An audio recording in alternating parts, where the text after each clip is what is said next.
В одном из столичных университетов Кыргызстана прошли выборы в президенты факультета новых технологий. Примечательно то, что прошедшие выборы полностью дублируют систему избирательного процесса в нашей стране. Студенты смогли полностью узнать, каким образом проходят выборы.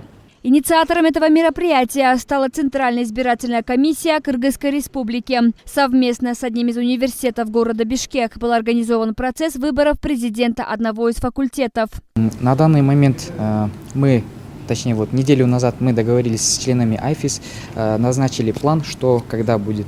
Нам провели инструктаж, это избиркому, членам, получается, наблюдательного комитета, кандидатам, есть 2 кандидата.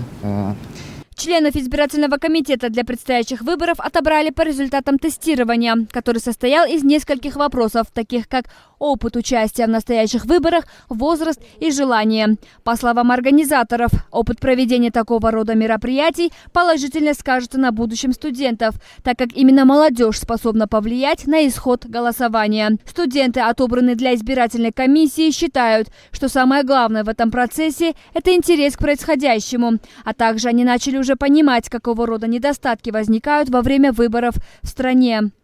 В основном была проблема то, что многие слишком долго тянут по времени. Да? Мне кажется, должно быть побольше участков, где могли проводиться эти выборные комиссии, и людей больше, которые могли этим заниматься, чтобы именно людей было побольше, чтобы все это быстро делали.